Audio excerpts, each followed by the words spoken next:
Once again, Garrett is going to be talking to us about stillwater fishing. I think we went from beginning to intermediate. Well timed for our couple of big trips we got coming up to Hosmer to have that particular topic. So great speaker, Lynn Benton, president, lots of awards, flat tire, this and that, blah, blah, blah. You can tell us more. Thank you, Beth. Make sure.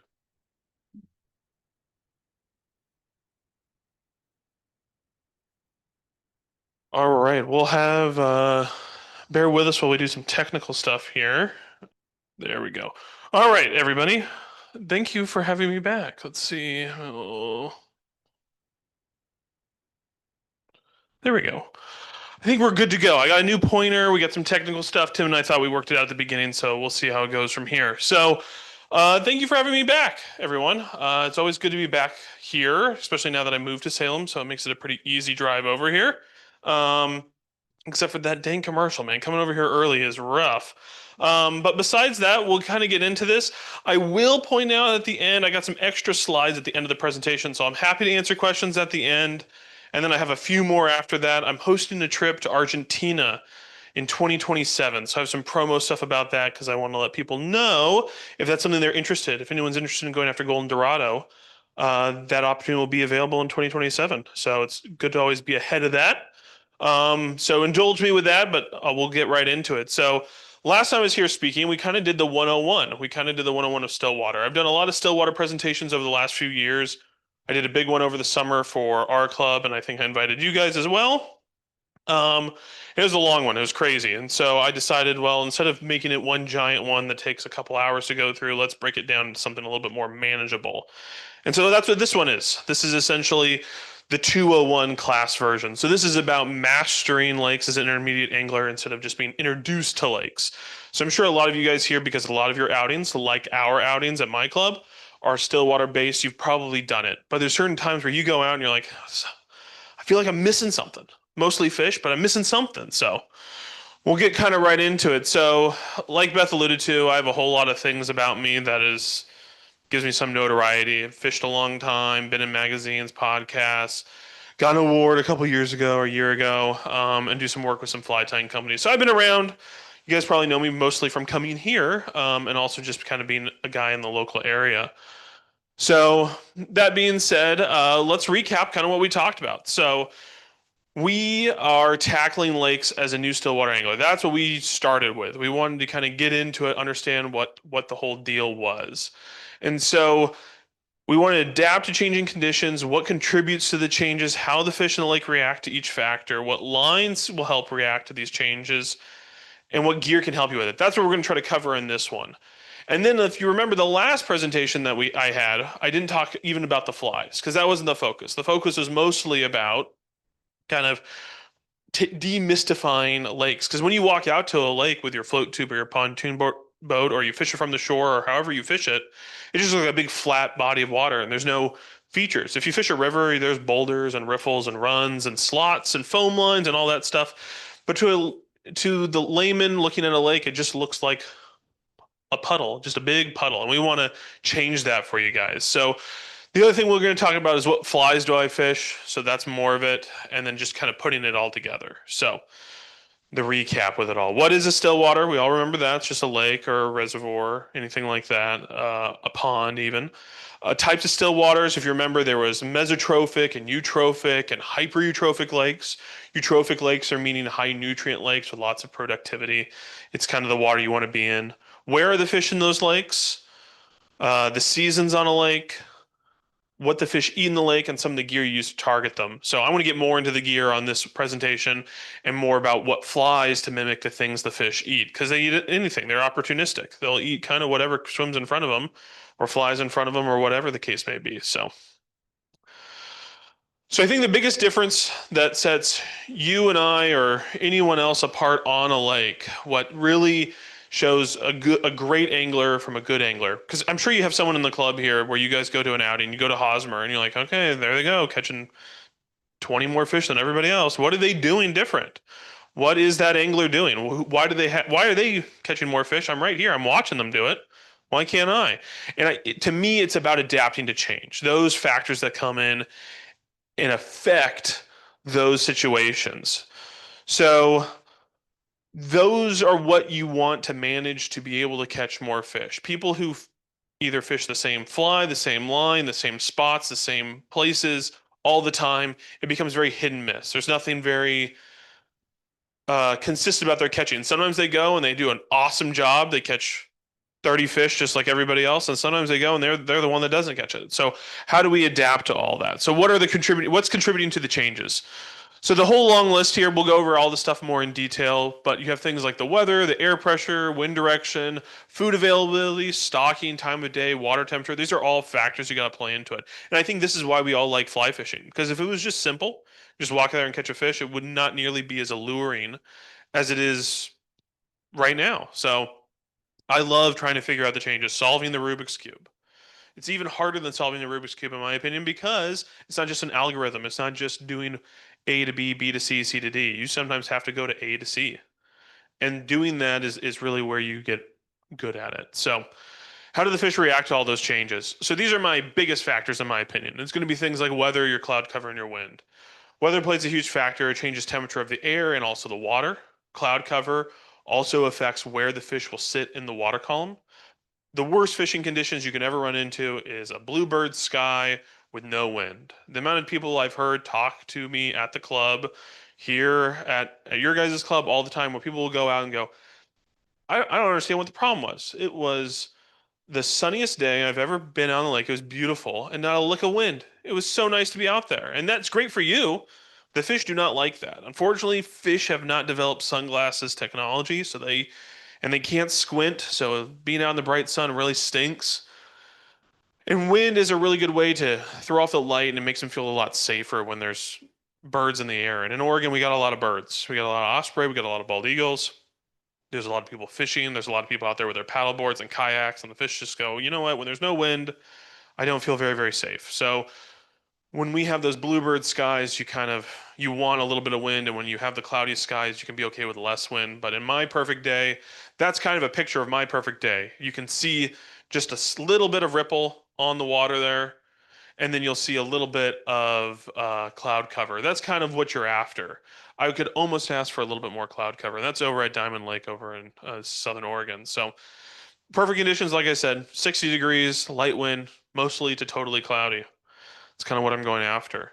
The next one's going to be air pressure, moon phases, water clarity. I tend not to be a big moon phase person, like it does anything magical to the fish. I just think that more moonlight during the evening allows the fish to feed more through the night a lot easier. Obviously, they feel food with their lateral line. That's how they'll navigate when they have low visibility. But they also use their eyes a lot. So when there's more light, they are more apt to chase and find and hunt stuff down. When it comes to air pressure, I've slowly become more of a believer on that. I used to not be. I used to kind of think it's just something that people say to sound like they know more about fishing than they do. I don't buy it, but I've leaned more towards it. It seems that when there is high air pressure, fish tend to do weird things, and low pressure, they tend to do weird things. You kind of just want it stable. If anything, you kind of want it slowly on the rise if you can have it. But most of the time, at least for me, I still work a full-time job, so I fish when I fish, and if it's whatever it is, it's just kind of whatever it is. If you can plan for it, if you have multiple days you can choose, you kind of want to choose that. Rivers are much less sensitive to air pressure changes. There's less, uh, water pressure affecting the fish, or the fish can react with. So it's just something to keep in mind. And then water clarity is a big factor too. Off-colored water, I fished Turner Lake, which is an Oregon Fishing Club lake, for the first time this year. That is like chocolate milk. That lake is dark, and that really changes how the fish, one, navigate through the water and also find food in the water. It's just a straight fact. There's just less visibility for them. They're going to be using that lateral line a whole lot more.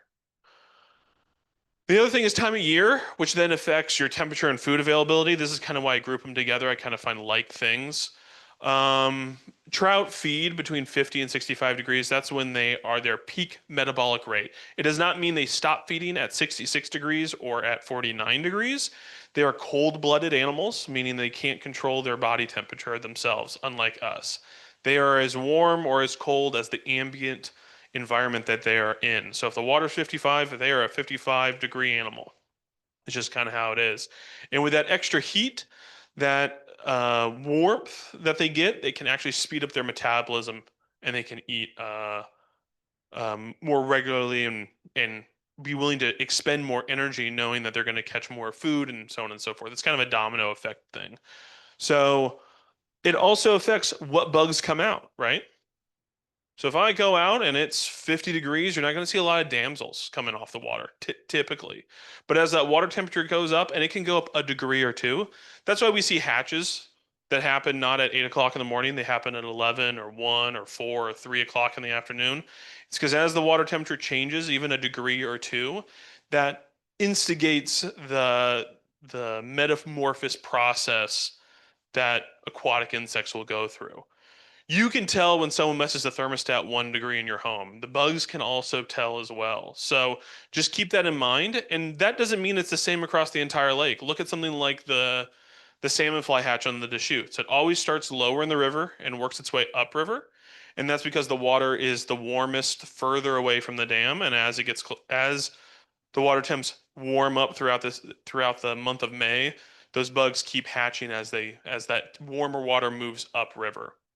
And lakes can be the same way. You can be fishing on one side of the lake and you could be having a great calabatus hatch, and your buddy can be on the other side of the lake and go, there was no hatch at all. I don't know what you're talking about. And it's not because you were pulling his leg or he's messing with you. It's because it's just different water temps in different parts of the lake. It depends on what the bottom is made out of. Darker bottoms will warm up faster, so it'll warm up the water faster. Shallower sections of the lake will warm up faster as well. There could be, we live in Oregon, so we have a lot of volcanic activity. So there could be hot springs around, cold springs around. That can change a lot of things within a lake. So just keep that in mind. It's all about water temperature. I keep a thermometer in my bag. I have my bag here. Hopefully it's in there because otherwise I'll look crazy. But I also got one of those Garmin fish finders that you can connect to your phone now, and that gives me temperature as well. So that's something that just allows me to monitor those factors.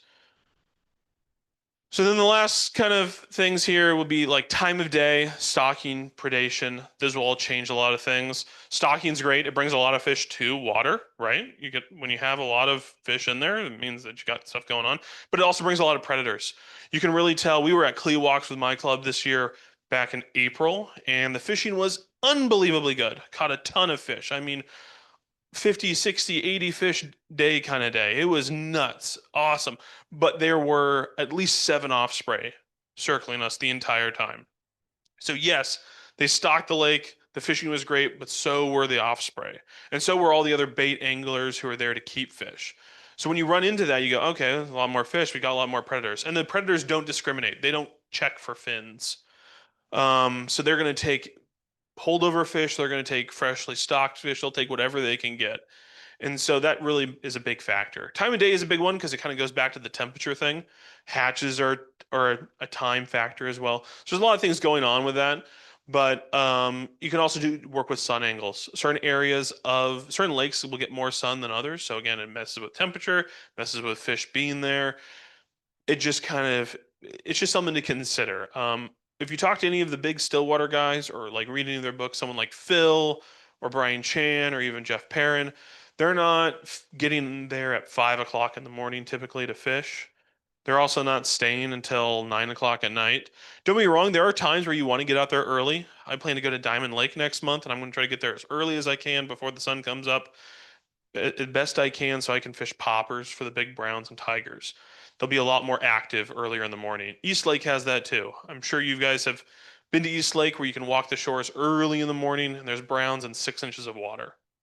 And so those kind of things will change and affect things as you consider what you're going to do and how you're going to fish. So how do I react to these changes? So I listed them all. Great. Now you know what factors are involved. Now what do I do about it, right? I'm just fishing. What am I going to do? So change your line. Change your line is your number one thing. If you want to do the best thing you can in fishing is to change your line. It's not even change your flies. I think I kind of talked about this in the last presentation, but if we're both fishing a black woolly bugger or a brown woolly bugger, and you're fishing it on a fast intermediate and I'm fishing on a type 5, we are essentially fishing 2 different flies. Because even if we're fishing at the same depth, one of us is moving it much faster than the other, or we're fishing at 2 completely different depths. And so with that being said, the question you should always ask when you're on a Stillwater is not what fly were you using, right? because who knows? I don't. It means almost nothing to me. It's what line were you using? That's your big question. Always ask that. When we're all at Hosmer and someone's fishing, and you go, they catch a fish. It's a great fish. You go, what line are you using? Oh, I'm using a floating. Okay. How long's your leader? Okay, 10 feet. All right. Okay, that gives me some good information. Now I know. Then you can start breaking it down from there. If they just tell you I'm using a seal bugger, great. They could be 20 feet down or they can be 4 feet down. That's two different, completely different zones of fishing. So take that in account. You can be a underfish, you can be overfish. There's these lines called sweep lines. I mentioned it in here, and I'll show. I have a diagram coming up about it. But sweep lines are awesome. There's a lot of people over in the UK that just use those exclusively instead of level sinking lines, and we'll talk about that as well. So this is a whole long list of all the fly lines that are out there. These are not all the fly lines you need. Please don't take this as a shopping list. It's more of an awareness list. Um, they all range. So you have things like floating lines. They present indicators better depending on the taper of the line, or dry flies better. You have midge tips, emerger tips, sink tip lines. Those are just a few options. And I could have done another subcategory with all the different lengths and sink rates of those sink tip lines. We can talk about intermediate lines. Some companies do slow, fast, and medium intermediate lines. Some just have generic intermediate lines. A generic intermediate line is a fast intermediate line. It's a inch and a half, 2 inches per second. A fast glass is going to be like a clear one. An aqua lux is like a slightly dyed blue one. A camo lux line or a camo line is going to be a brown, black, and olive dyed line. I don't really buy into the transparency making a big difference, which is kind of crazy because Scientific Angler just released a $180 line recently that has it's a floating line with a clear tip to be sneakier. I don't know if it's worth $200 for a fly line for that. Some people might think that, and that's kind of the point, I think. You might think it makes a big difference, but my number one line that I use is, oh my goodness, is the fast intermediate from Airflow. So that is the line I use the most, the fast intermediate. It's let's see if the cursor moves over, kind of over there. Yeah, the fast intermediate. It's a 6 Sense 2 is what they call it. That's their branding on it. It casts beautifully. It sinks at the right speed. I love that line. Love it. I probably catch 40 to 50% of my stillwater fish on that line specifically. The next set of lines are going to be sweep lines. These are lines that have variable sink rates built into them, which is really cool. So the head of the line will sink at one rate, the belly will sink at a faster rate, and then the running line will match the head. Typically, it's something along those lines. So you have a 131, a 1.542, and so on and so forth. Probably the most useful one out of there is a 353. It's a pretty cool line. That's probably the one I use the most, but a 131 is a really cool line as well. It's really good for shallow water, or if you plan to do some lock style fishing like I do with the drogues and all that stuff. But they have lots of different ones out there. I've recently learned that a lot of UK anglers will just use those in lieu of just straight up sinking lines. They'll just use the sweep lines because they cover variable depths, they cast really well, and why carry more lines than you have to, right? But straight sinking lines are also really good because it kind of locks you into a depth. There's 2, 3, 4, 5, 6. I can go on forever. You don't need every single one of them. I know I've talked about it with somebody before, maybe you guys. But typically what you do is you skip a step. So I do 3, 5, and 7. Those are the lines that I carry as full sync. But you could do 2, 4, 6 if you wanted to, or 4, 6, 8. The reason why you jump is because you don't need every single interval in that whole thing. But you do need variable sync rates. Because the difference is I'll keep using Beth here because she's so close and just staring right at me. But if Beth is fishing a type 3 line and I'm fishing a type 5, I am fishing 66% deeper. But if I'm fishing at the same depth, I'm fishing 66% faster. Don't think of it 2 seconds difference. Think of it in percentages. So if I'm fishing a 1.5 and someone's fishing a 3, they've doubled 100% faster, either in retrieve or in sink rate.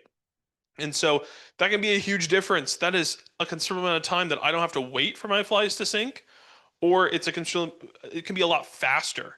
I was fishing Blue Den, not to talk about all the Oregon Fishing Club lakes I was fishing, but a great example is I was fishing Blue Den, and I was fishing a Type 5 line, and I was actually putting the rod under my armpit and rolling the line hand over fist as fast as I could pull it in. But if I was fishing that on a faster intermediate, the fly would basically be on the surface of the water. So I need that fly to sink as fast as possible because I'm going to be moving it as fast as possible. And I got some great takes on that. It's odd. When you get a take when you're doing what they call a roly-poly, the whole thing locks up. It feels like you're turning the lake inside out. It is fantastic. So if you can catch fish like that, recommend it. But having variable sink rate lines are super helpful. But same with having level lines. If you guys, I mentioned Jeff Perrin. He's the owner of the Fly Fishers Place and Sisters. He's been posting a ton on the social media. He guides a bunch, and he's been fishing using a live scope. Garmin has this product called Live Scope. Instead of doing a wave that bounces down and up and gives you kind of a rough idea of where the fish are, it actually gives you a live view of not fish, of anything along the bottom. So he's been dangling his flies in 30 feet of water on a Type 7 line right underneath the boat, straight at his feet, and watching his fly and then watching a fish come up and grab it and setting the hook on him with his clients. It's like a video game. It's incredible. So you don't have to have the screen and be watching the screen while you fly fish, but dangling is a really effective method when you're trying to fish really, really deep because a fish doesn't care if you're at the surface and they're at 25 feet. They don't care what you're doing. So you just dangle your fly down there. And the guys who do the dangle, if you watch any videos from it, the takes are insane. They almost buckle the entire rod over. And there's really no better way to fish at that depth. I threw up a line up here called a Booby Basher. It's a cool line. You guys have a member here, Ken Toom. I was just fishing with him, and he has this line. He has it cut down. It's essentially a Type 9 line with an intermediate running line. It's a Type 9 head that you cut down based on your rod weight and length. They give you kind of calculations on how to do that. Once you do that, essentially you cast out, you let it sink to the bottom, and it allows you to pull your flies directly along the bottom. It's pretty cool kind of deal. So let's kind of talk about all these lines and what you do. So you got these incredible pictures done by yours truly. So this is indicator method. This is how I set up my indicator rigs. I run a piece of 10-pound fluorocarbon for my full length for my butt section of my leader, and then I put on a slip strike indicator or one of those stopper style indicators, one with the pegs. I terminate it at a swivel, just a little tiny brass swivel, and then I usually go 2 to 4x depending on the size of fish I'm fishing for. Really don't base on the fly, kind of based on the size of fish I'm going for. And then I drop 2 flies underneath that with a triple surgeon's knot to create my droppers. And that's how I set it up. And you can vary what flies you have on there. You can put a leech on the bottom or a leech on the top. You can put a chironomid anywhere in there. You can put a calibatus nymph. You can put whatever you want. I'm not in charge. I'm not the fly fishing police. You guys can kind of do whatever you like with it. But this can be really, really effective. When I was fishing Diamond Lake this last spring, this was the method. We went over Memorial Day weekend, and this seemed to be what worked. I know you were there with Lenny Beth, and that's kind of what you guys did. You guys fished underneath an indicator. Sometimes this works, and what I tell people is when this is on, it is awesome. It is so much fun to watch that bobber sink down and to set the hook back on it. It is a thrill. It reminds you, it makes you, I think, feel like a kid when you were fishing with worms under a bobber. But it is, I love it. But the downside of this is when this isn't working, when you can't find the depth or the fly that the fish are on, this is not as boring as watching paint dry, but a little bit more exciting than watching grass grow. It is pretty miserable. I don't like it when it's not working, but when it does, it's awesome. The next one would just be fishing a floating line with a dry fly. Really simple, really easy. Fishing a lake like East Lake, great calibatus hatch. I don't know if Hosmer will have that. They might have backswimmers or boatmans this time of year. Maybe a residual damsel, maybe some longhorn sedges. There's a few dry flies that might be around. Beetles. Beetles are a big deal. Beetles and ants. So having a dry fly setup is great. I don't usually have a dedicated dry fly line. I'm not usually worried about being delicate. I can usually slow down my cast enough that it can fall in a delicate-ish way instead of being fired out there like a rocket. So this is a great way to go. If you're a big dry fly person, you got to have a dry fly setup, obviously. The next would be a washing line. This is kind of a standard washing line. I love this setup. I fish this a lot. So this is with a sink tip line or a floating line. And then you set up a very long leader with a buoyant fly or a high drag fly as your point. And then your two subsequent flies on there either have weight or are unweighted, but it's still the intent is for them to sink. They call it a washing line. It's developed over across the pond over in England because they call things weird things over there. Like instead of a clothesline, it's a washing line. But that's kind of the idea behind it. And you can fish this at various depths. I fish this from the shore, I fish this from boats, I fish it from any which way, and it's very effective. I was at a little lava lake, and this was the rig to have. I fished this the entire day, virtually the entire day, and caught probably 80% of my fish on this setup right here. I put a beetle on the point, and then I put two calibatus nymphs to hang underneath it and just hammered them. It was a lot of fun. So just think about something like that. That's a great setup to have.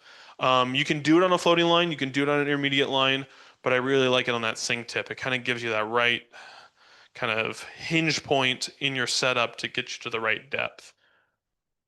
So the next one would be a straight line buzzer setup or a straight line nymph setup. This is what over up in Canada, what Phil calls, because Canadians can only fish, British Columbian citizens can only fish one fly. They're only allowed one hook per line. That's the rule there. Here in Oregon, we can have three. So they do it with a tapered leader that's really long. They usually say about 25% the depth that they plan to fish with a floating line. Because I live here in Oregon, I can fish three flies. I typically do it on a midge tip, a sink tip line, and just use a level tippet to build out my leader. And then I usually try to shoot for about 125% my depth or 25% over my depth. So fishing 10 feet of water, my whole leader is somewhere right around 12 and a half feet, 13 feet long. You cast it out and you slowly retrieve. It's great when you don't know the depth because this can be really educating because depending on where the fish eats in your cast and which fly it eats, it can tell you a lot about what depth they're at. The first time I kind of did this and was a big believer in it was I fished South Twin Lake and I put on a tungsten beaded chironomid on my point, and then I did I think another chironomid in the middle and a calibatus nymph on the top. Um, and throughout the day, I caught fish on different flies. So earlier in the day, I caught them more on that chironomid at the point. And then as the day progressed, I caught more fish higher and higher up. And then that allows me to switch. I can take that point fly, that heavy point fly, and switch it to a buoyant fly. And now I'm in the washing line. And I'm higher up in the water column. So it's really adaptable in those situations. So the next one would be is just a sinking line, plain old deal. I fish three flies typically, but you can absolutely fish just two or one. There's no rules. You just can't go past three. That is a rule, actually. But you can always do less. If casting a 16-foot level leader with three flies on it is too much for you at your casting level, don't feel like you can't catch fish. I fish this a lot with just two flies myself, especially if I'm fishing a really fast sinking line. If I'm fishing a type 5, a type 7 line, I might only fish two flies. It becomes a safety hazard, and I'm not wearing a hard hat when I'm out there, so I tend to stick to only two flies in that case. But my faster intermediate line, I fish three flies all the time. I went with Bob, who's in the back right there. We were at Diamond Lake, and that's what I fished. That's what I caught probably, I don't know, 50% of my fish on it. So it's a great little rig. It's definitely kind of my go-to setup. Then you have something called a sweep line. Sometimes the brands will call them parabolic lines. Sweep lines are designed, like I said, to have a faster sinking section. This is very exaggerated for the viewer to see, but it's really great for fishing drop-offs. It's really great for fishing just trying to find the depth. Typically, it's not this dramatic. It's a little bit less parabolically arced like that. It's a little bit more shallow, but it's really, really great. I had a guy who beat me in a competition I did at East Lake, and he was able to fish the weed bed drop off.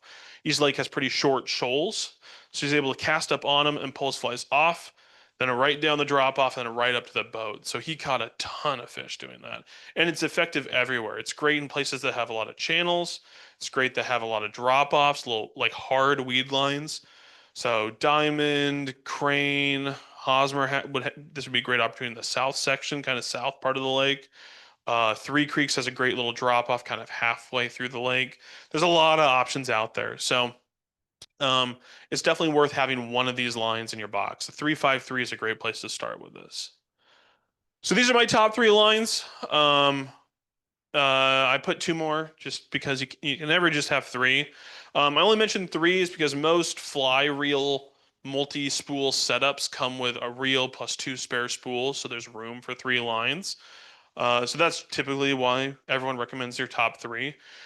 If I was going to exclusively stillwater fish, those first 3 are the ones to have. You got to have a fast intermediate, you got to have a floater, you got to have a midge tip, in my opinion. Midge tips are great because you can do that. And I put the exact line that I would recommend out of there.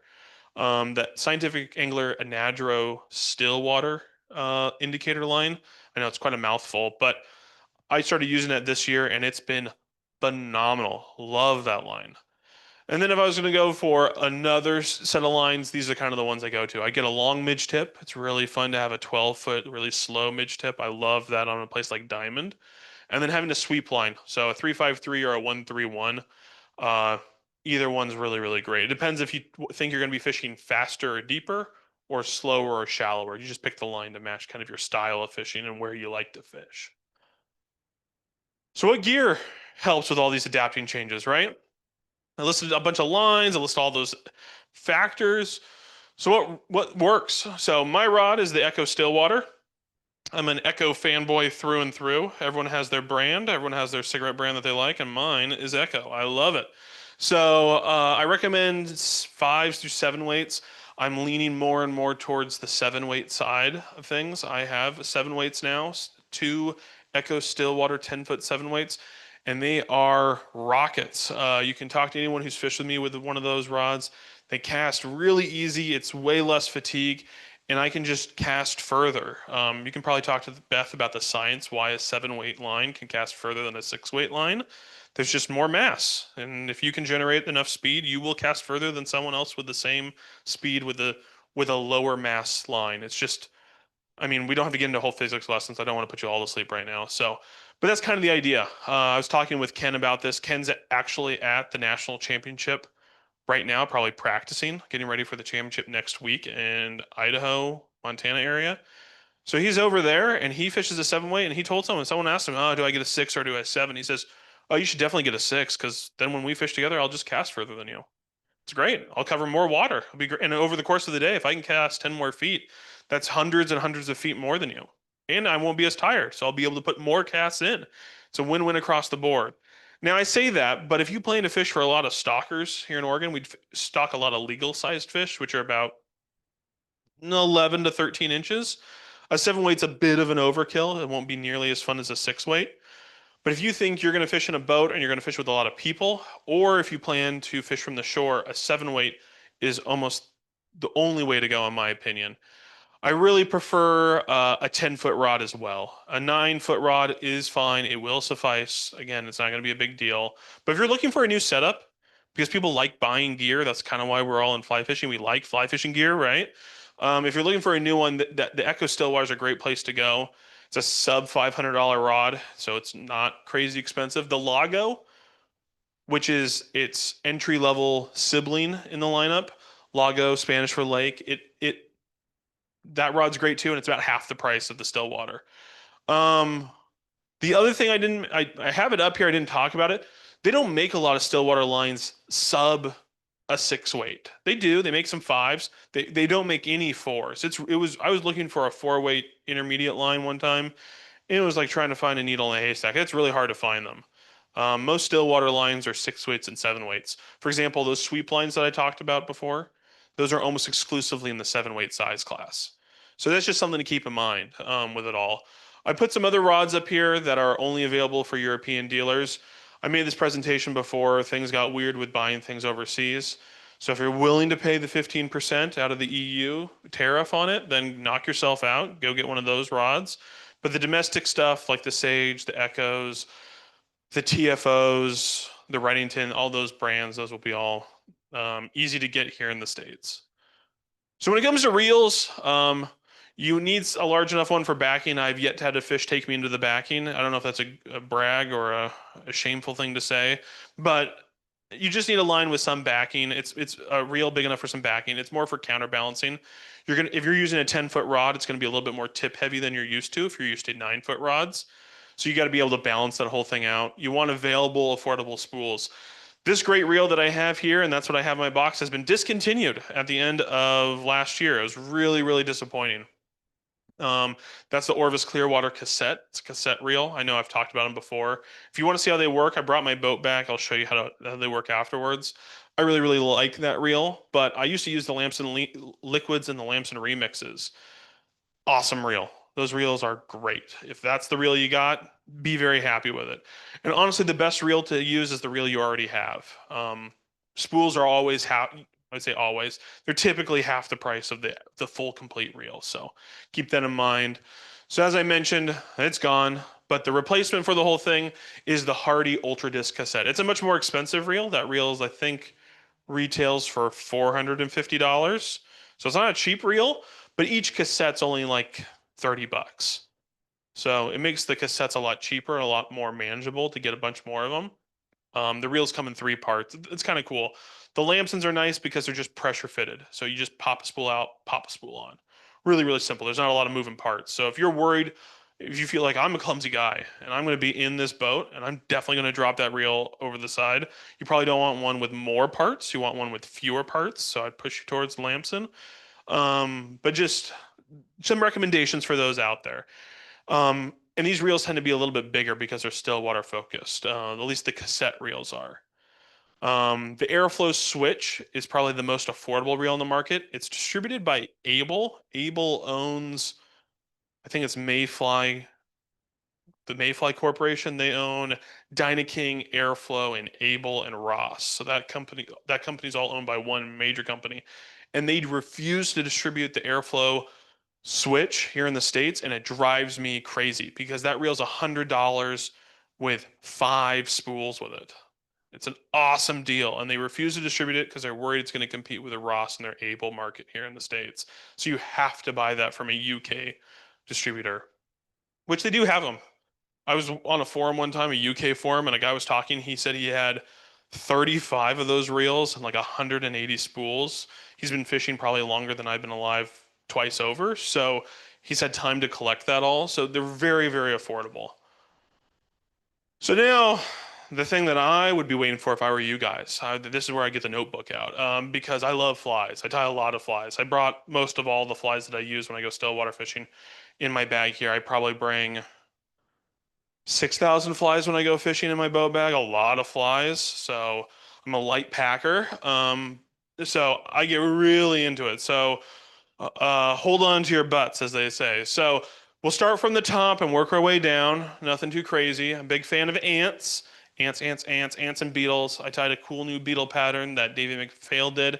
He calls it a hopper beetle. It was really cool. It's always good to have those. It's always good to have a calabatus, whatever your favorite calabatus is. Looking at you, Steve, Mr. Wally Wing over there. But there's a lot of great patterns out there. I'm a big Parachute Adams guy when it comes to calabatus. Nothing too fancy. You want some damsels? When I was fishing a little lava lake this summer, I fished a damsel on my point with my beetle. I kind of switched them off back and forth. And the only fish I caught on a dry was on an adult damsel. It was great. Haven't had that happen in a long time. You see them everywhere and you never really see fish take them, but I tricked one. So it can be done. Longhorn sedges. I was talking to some guys last night at our fly tying night. It's a bug that's out there still, longhorn sedge. The only place I've ever seen them on the water has been Crane Prairie, but they are around Central Oregon. Daddies and crane flies, we call them crane flies. Across the pond, they call them daddies. So if you're looking for like a foam daddy or a flat daddy, they're just talking about crane flies. And in the fall, they tend to be really, really productive for some reason. I think it's just because the hatches start getting more and more limited. So fish are just looking for anything. And they're very buggy. It's almost like you're just daring a fish to eat it because it looks just so much like food. English style hoppers are awesome. It's kind of like a combo between a wet fly and a dry fly. They're really fun to fish. I tied a fly last night for our fly tie night called a sedge hopper. Bob saw me tying. He can attest that. It's a fun little fly. There's other flies like grunters, snatchers, and then who doesn't love a chubby Chernobyl, right? Chubby Chernobyls are great. A blue chubby Chernobyl should be in your Stillwater box. It's a great damsel pattern. And then you can put whatever you want underneath it. You can put a whole 10-pound anchor underneath a chubby Chernobyl if you tie it right. So some nymphs. I'm a big fan of the APM merger. Probably my favorite nymph to fish, just generic North American nymph to fish. But I love a good cruncher, a good dialbach. Those are some of my favorites. Cormorants are great. They're kind of like a winged chironomid. cool fly. You got to have a scud. I have been a bigger fan of scuds every year I stillwater fish. I kind of started off going, who fishes scuds? Just no one nowadays does. I've gotten more into it. The fish eat them. Scud, yeah, there you go. Yeah. Big fan of a scud, but a hare's ear is a good put to that. I tie a scud that I tie with a foam back so it doesn't sit so deep and get right into the weeds. Kind of sits right on top of the weeds. It's awesome. It's not designed to float, just designed not to sink very quickly. So I really like that fly.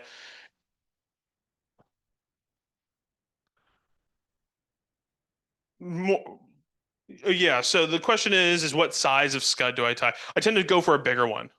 Just because it's easier to tie on, it's easier to fish, it's easier to tie. But I have throat sampled a fish in Diamond, for example, last fall, and the scuds were basically grains of rice. They were really, really tiny. And at that point, you kind of just got to fish basically a Waltz worm, in a sense, just basically hare's ear on a hook with a back. Doesn't have to be fancy at that point when it gets that small, but I tend to fish bigger ones just because the fish, they're both usually around. Though there's more little ones, but there are big ones. So the big ones still, the fish will eat them. So I tend to go that way. Y- y- No, good question. So you asked if I fished them on a washing line or just by themselves. Both. But a washing line is one of the best ways to do it. A great scud pattern. If you guys want to write it down, I didn't put it up here specifically, but a fly called a Nemo Cruncher. Nemo, like Finding Nemo. It's called Nemo Cruncher.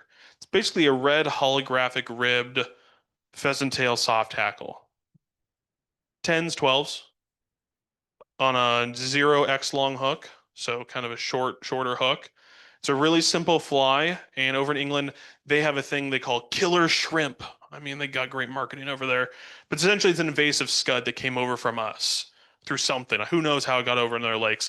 They eat a bunch of stuff. The scuds are everywhere. They can't get rid of them, but the fish will love them. And the fish will actually almost corral the scuds up and just be in the weeds, in the rocks, inches off the shore. And so that's what they fish for their scud patterns is either blue or red Nemo crunchers. Blue ribbed instead of red. So multiple different ways to do it. So I always put it up here, but a flashback pheasant tail has probably earned more guide tips in Oregon than maybe any other fly out there. That fly catches fish. So if you're just looking for patterns that I know, patterns that I can go and buy where I don't have to tie them, because you can't buy crunchers, cormorants, dollbox at all in fly shops here because they're not American flies, they're European flies. But if you're looking for something to go into like Mitch's fly shop or go to a different fly shop and get stuff, flashback pheasant tail is the fly to get. But if you like to tie it however you like. I tie an all red pheasant tail and it works great at East Lake. Polish pheasant tail, it's Davey McPhail's #1 viewed video on his YouTube channel. It's essentially a pheasant tail tied with a fluorescent orange thread. And I catch a lot of fish on that fly, the Polish pheasant tail, like a lot. It's a great Calibatus nymph. My fiance caught her only brown trout she ever caught on that under an indicator on East Lake. So it's a great, great little fly. So when it comes to chironomids, there's a lot of different ones. We were talking about this last night. You sometimes hear the term midge, chironomid, buzzer, bomber. Those are all the same bug. They has 4 names because we're fly fishermen. Why call it what it is, right? So chironomids, there's a lot of different options out there. I like to talk about my top 3 colors. The first one is black, very simple. The next best color to have is red, and the third best color is black and red. So you just want to have those colors. That's your staples. That's your bread and butter. That's what's going to pay the bills. But if you want to go nuts, you can get things like a muskin, which is a pheasant tail chironomid that I love in black specifically. But you can also do things like I've pulled out chironomids in South Twin that are like a size 6, and they're brown and black. So big, giant chironomids, big ones that you can tie. You need a, that can hold you in a stiff wind. That size of a chironomid. So you can kind of go nuts. I love a gray boy. That's one of probably my favorite European style chironomid. It's kind of a black and red and gray colored chironomid. So check, check, check, check, check all the boxes. So it's a great little fly, and these are just some options to go with whatever tying and buying you want to do. Now, when it comes to pulling flies, I call them pulling flies because that's what they call them over in the UK. It's essentially any fly that you cast out and you pull it back. So nothing too crazy. So you got leeches or anything that's black, damsels or anything that's olive, and anything that's not one of those colors is just a pulling fly. That's generally how I classify them. So this is probably my most productive one here. It's just this, I call it the slim damsel. If you want to make it a gym damsel, you just put a CTC collar on it. So other than that, it's just dubbing on a hook with a marabou tail and a bead. And I add some wire in there because I'm a fly tyer and I like to add a little pizzazz to my flies. But things like a straggle string bugger is awesome.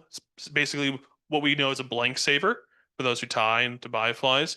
Again, it's a two material fly. It is marabou and straggle string. That's it. So you can tie like a million of them, and then if you lose them, you don't have to cry about it. It's just you just grab a new one out of the box because you tied a million of them. You want things like cat's whiskers is a yellow and white fly. Cat's whiskers is a green and white fly. A yellow dancer is a yellow and white fly. A pink lady is a pink and pink fly. There's a fly called a pulling blob. I kind of do it in those same three flavors. It's essentially a blob with a big long marabou tail. Works great. Humonguses are buggers that are reverse tied in the sense where instead of having a short tail, long body, it's long tail, short body. Incredibly effective. Sometimes you'll hear them called humies, but it's just short for humongous. But great set of flies here. Then you have some attractors. You kind of have these nutso flies that are super, super bright. I just finished a box. When I say just finished a box, it was probably a couple months ago. And I have it in here. It's all full of all my attractors that I use. And it is an awesome, I'm always surprised how effective they are. Blobs, boobies, fabs, Daphnia blobs, apse worms, chewing gum worms, all the different types of flies out there. They're kind of loud. If I took the box and shine it with a UV torch, it would essentially, I don't know, blind everyone in the room. They're very, very bright flies, but the fish love them. They really do. My number one producing color is using a type of fritz called double sunburst, Jenkins double sunburst, and that blob has just done really, really well, generally speaking. So then there's some other cool flies. This is the popper I'm going to use at Diamond Lake next month. It's called a pop fry. It's essentially a zonker tied with a big foam nose, and you literally pop it on the surface, and you tie it on with 1X and hold on. That's the goal. But the browns and rainbows and tigers and trout will eat poppers on the surface because they eat bait fish just like any other fish. They're omnivores. They eat anything they can get their little fins on, so including poppers. So I tied that one to look like a golden shiner because that's what the main forage is in Diamond Lake right now. But you can tie it anyways. There's things like a snake. That's the one that I did roly-poly on. At Blue Den, there's snoobies, which is a booby snake. It's a snake with booby eyes. There's things like a natural booby, like a hare's ear booby. That's really cool. Eggs. And then if we actually go back a slide, there's a fly called the Dr. Miami, which is that one. It just has a fab, a foam butt, and then it also has foam eyes. So it's kind of it's gone through some augmentations per se. So there's a lot of other cool flies out there. I didn't name them all because do you really want to listen to me name all these flies? Maybe you do. I don't know. But there's a lot of flies out there and they're a lot of fun. So we got my top flies. I have to have more than 3, right? If I'm bringing 6,000 with me, saying I have 3 flies would be crazy, right? But these are kind of what I would bring with me if I was trying to build out a Stillwater box. This is what I'd want my Stillwater box to start with. And then after that, it's just whatever you think works best, whatever you have confidence in. Flies that you're confident in are the flies that you're going to fish the best. And if you're fishing a fly the best way you can, it's going to catch fish. That's just kind of how it works. If you put on a fly that you go, I don't really like this fly, you're never going to fish it very well because you don't have confidence in it. You're just going to lazily cast it out there. You're not going to strip it right. You're not going to carry. You're not going to fish the hang. You're not going to do all these other things that you can do. You're just going to kind of fish it. And then you're not going to catch fish. You're going to wonder why not. It's because you didn't like the fly you tied on. So fish flies you like, fish flies you have confidence in. These are flies that I have a ton of confidence in. So I always like to have them. So it's putting it all together, right? We just talked about a whole bunch of stuff. There's even more elements. We can keep going and keep going and keep going. But to kind of put a button on it, what are the factors affecting the fish? That's what I'm walking in there. The first time I get to a lake, I don't do anything. I just get out of the car, do the back stretch, and then walk right over to the water. I walk to the water and see what's happening. Are fish rising? Was the weatherman right? Usually not. So what's the weather situation? Where is the weather moving from? Is it going from west to east like it normally does, or do I have a weird squall moving in from the north? Do I have wind going? How fast is the wind going? How many people are out there? Did I follow the stocking truck in? Is the stocking truck going to show up today? Those kind of things are things I take into effect right before I get there. So what are the factors? You can figure that most of them out before you even get your flipper wetted. Then what do those factors do to the fish throughout the day? Is it going to open up to a bluebird sky? Do I have a thunderstorm rolling in at 3 o'clock in the afternoon? Okay, I got to be prepared for this. I got to know I got to get off the water by 2:45 because I'm carrying a lightning rod on a body of water. I need to get out of here. So just know those kind of things as you work through it.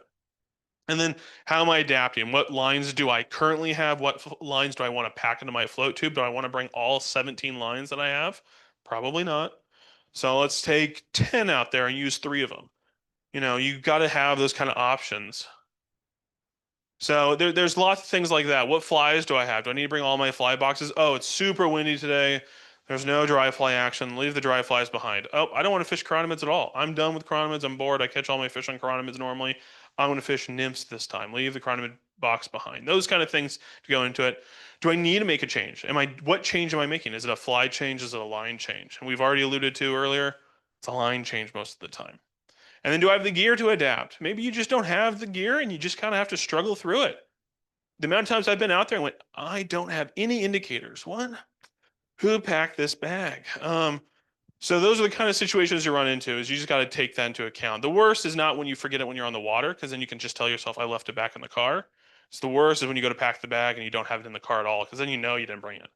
So those are kind of putting it all together.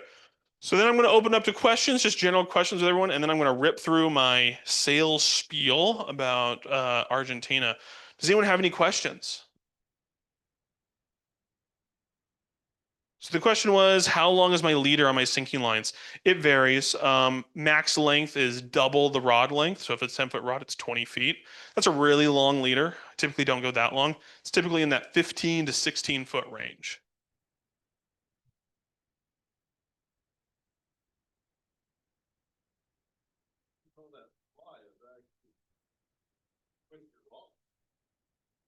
It should, so he's asking, how do I know my fly's at the same depth my line is with a leader that long? And so that good question with that. It kind of doesn't matter. I'm not casting a line expecting it to get to a specific depth with a specific time frame, because as I retrieve that line, the line is continuously sinking along with my flies, even if they have a bead or no bead or foam or whatever on them. I'm just trying to use a line to kind of get into zones. That's the best way to put it. It's never a specific depth. It's not like, oh, I put this line on, I'm at 4 feet exactly my entire retrieve. If I retrieve at 4 finger length hand retrieve, like you can't nail it like that, but you can be in a zone. If I use a faster intermediate, I know I'm about 2 to 6 feet deep, depending on what flies I put on. Do they have beads? Do they not have beads? Do they have foam? Do they not have foam? So those are things to think about. So if I want to go deeper, then I just go to a deeper line. And usually what I've been told, the thing that was taught to me, is when you think think to yourself, oh, man, I should change something, you probably should have changed it about 10 casts ago. It's typically when you do it, but we get really stubborn with it. But to get to a depth, it's usually you usually don't know exactly the depth the fish are at. You kind of know that they're higher up, medium depth, or towards the bottom. That's generally, you break it up into thirds, at least I do. But yeah, that's a good question. Trying to kind of dial it in more specifically.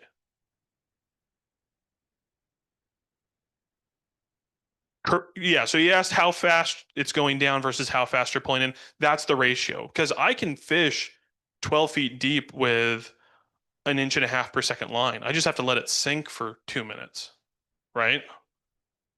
And I can do that. Or I can fish 12 feet deep with a type 5 and let it sink for 15 seconds. And I have a tungsten beaded fly on the end of it.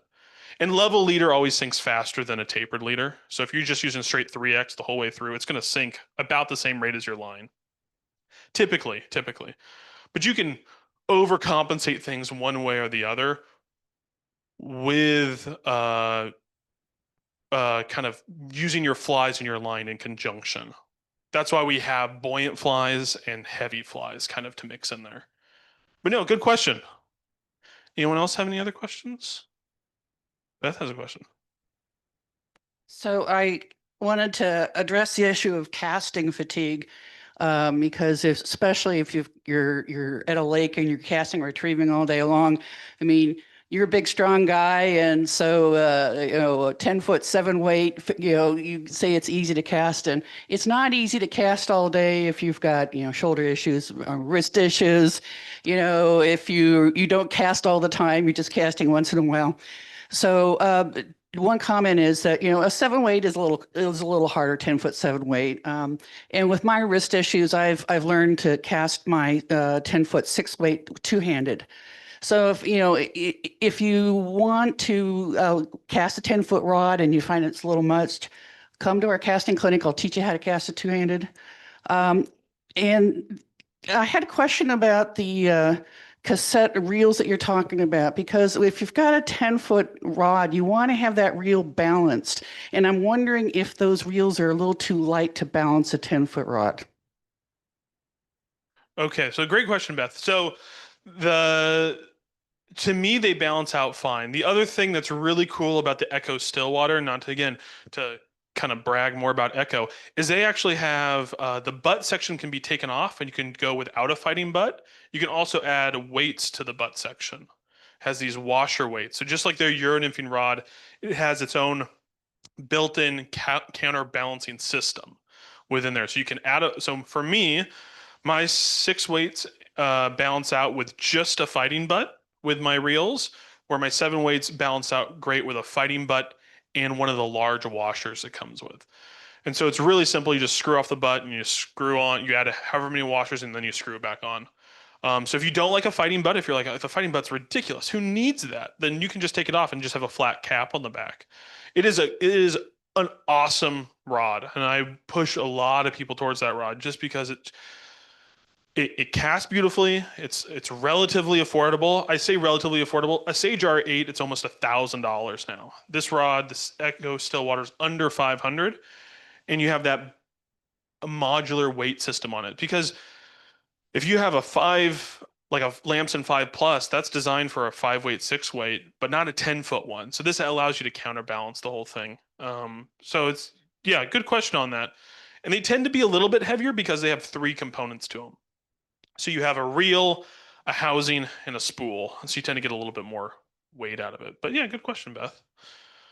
Anyone else? Otherwise, we'll get kind of into the sales section. Oh, go for it.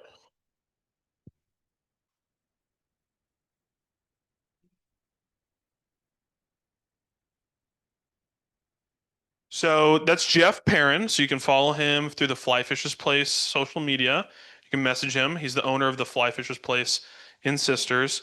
He's using a technology called a Garmin. That's the brand name, Garmin, just like the fish finder or the GPS system. It's called Live Scope. It's spelled with some umlauts over the O's. It's kind of being silly in marketing term, but it's kind of the most accurate real time. That's why it's called live scope. It's a real time imaging of whatever depth of water you're in. I think it does live scope. I think they have a saltwater version that does up to 200 feet deep. It's something crazy like that. He does not have that version. He's had to use this season to kind of tinker it out. But he's posted stuff on his Instagram and Facebook where you can actually watch. It's not just like a little arc or a little picture of a fish on a graph. It is literally a fish swimming, and then you can see the line come down through the live scope, and you can see the fly at the end, and you can watch the fish come over and grab the leech. It's really, yeah, exactly. Like I said, it's like a video game. It's one of those things where you're like, I don't know if I could do that all the time. I think it would take the fun out of it, but it would be really fun to do it once, just to kind of see it happen. And if you love gadgets, you're a tech guy, and you love to add little gizmos and stuff to it, and you got a boat that can handle a live scope, it's pretty cool. There's a guy up in British Columbia that does it. I've watched him do it. He sets it up where he has a guy to his right and he's to his left. He puts the live scope screen in front, and they just watch TV while they fish. And the TV's the fish eating their flies. It's pretty cool. So if you have deep pockets and you love gadgets, that's the one to go with. I don't think it's a very cheap transducer setup. It's a whole kit and caboodle. It's kind of spendy. It's probably a reason why you didn't get a year 1 guiding and you got a year 50 guiding kind of thing. Yeah. Correct. They call it dangling. You literally just dangle the flies under the boat. You'd put on a pair of forceps or a weight on your fly. You strip off the line until it hits the bottom. Then you, instead of reeling up the line, you just strip up the line, unclip the weight or the forceps, and then you just strip off all that line and dump it off the side of the boat and let it dangle. And then when the fish takes it, you have direct contact with that fly at 20, 30, 40 feet deep. So as soon as the fish takes it, your rod just goes right down. It's pretty cool. So if you're looking for something cool, maybe not to do it yourself, but to watch it, look up some live scope stuff. The guys who love it a lot in the gear world are the crappie fishermen, because they can sit over like a Christmas tree or a big brush pile and literally watch their grub go down or their minnow go down and watch crappie come over and grab it. It's pretty cool. So, all right. Well, I'll stay later for questions like always, and I'll show anyone that reel too. But to kind of get into the whole marketing sense of the whole thing. So it's going to be at Don Joaquin River Lodge in Argentina. It's basically northern Argentina on the Paraná River. This is the lodge. It's not really in great focus here, but that's okay. It's actually a cattle ranch. It's a cattle ranch that they have there, and they have river access. So they decided to build a fishing lodge, and they've been in operation for a number of years now. And so they asked me to host a trip, and I agreed to it. So I'm looking for 7 anglers to go do this. So kind of about the trip, we'll kind of give you some info, content on the whole thing. So it's luxury accommodations. There's a pool there. You get Argentinian beef the whole time while you're there. Alcohol is all included. You're right there on the water. They offer massages. There's things for people to not angling do, like go on safaris there, or go on horseback riding, or kind of do a dude ranch style, go hang out with the gauchos as they kind of do their thing for the day on the cattle ranch. There's a lot of things for non-anglers to do as well. Or if you're like, I'm just tired of catching golden dorado, I want to do something else. I want a massage and a pool and a cigar and some whiskey, and I'm just going to hang out for the day. Great, do that. Great exotic animals. They got caiman and capybara. I just saw they posted a picture today, that big old anaconda that they pulled out of the river. Just something cool to see. Spiders, birds, flamingos. There's a lot of cool stuff out there. And obviously this is Buenos Aires, so this is the main city we would fly into together. So the itinerary, it's a long trip. It's about 11 days. So there is 5 days of fishing, but you got to fly to Atlanta, and then Atlanta to Buenos Aires, and then Buenos Aires to Paraná, and then from there we get picked up and go to the lodge, and then we fish, and then we just do it and repeat. We just do the opposite back. We got to stay a night in Buenos Aires, get some fun Argentinian food. It's a whole 9 yards. They'll have that all situated for us when we go. So some of the costs, it's not a free trip, obviously. There's going to be some costs, but they gave me the pricing for this year and next year. They said they don't expect it to go up much for 2027. So this is kind of the approximate stuff. Those flights are the international flight into Argentina and the flights domestically within Argentina as well. You got to be able to tip your staff and guides, usually about 10% of whatever the trip costs, typically is customary when it comes to destination angling. And then there's going to be stuff for, a hotel, which is probably $50 to $100 in Buenos Aires on each end, plus dinners and drinks and any other incidentals, things that you're after and things that you want. So this is some of the fish that you're going to catch. If anyone knows anything about golden dorado, they're cool. They look like a straight bass mixed with a piranha. You have to use wire leaders for these fish because they'll actually cut through wire leader. So you just use it just because it takes usually 2 or 3 fish to cut through the wire. They kind of have serrated teeth like a shark, and they're big and they're mean, and they eat everything that they can get their mouth on. The way they mostly eat their natural prey is they'll bite the fish in half and then eat the pieces. So they are a fun fish to fish for. And you can see kind of what we got going on here. You can see them barbecuing. You can see kind of the room situation. But it's 9-weight fishing, poppers and streamers, that kind of stuff. They also have catfish there, red-tailed catfish, and a few other kind of bycatches. But the main quarry is the golden dorado. So how to attend, just reach out to me. We'll do some stuff. We'll do some fly tying. I'm going to employ the Rivers West Casting Club to do some casting lessons because if you're like me, you probably don't fish a lot of 9-weights with tropical lines. They're a little different. They're stiffer lines designed so that when it gets really hot, they don't just turn into wet pasta. But we'll do some fly tying stuff. We'll have pre-trip meetings. We'll try to do some packing lists and things like that to get everyone prepared because this is one of those things that honestly is a once-in-a-lifetime trip. It's a cool fishery. It's something that you probably wouldn't normally be able to do anywhere, generally speaking. And Argentina is a cool place to go to. It's a lot of flying. Don't get me wrong. It's not like it's driving over to Central Oregon kind of thing. It's It's 2 days worth of 2.5 days worth of travel. So it's quite a bit of traveling. But to me, it's totally worth it to go catch some really, really big fish on a fly rod. So there's kind of my spiel with the whole thing. It's a cool opportunity. So if you have questions about that, come find me afterwards. I won't keep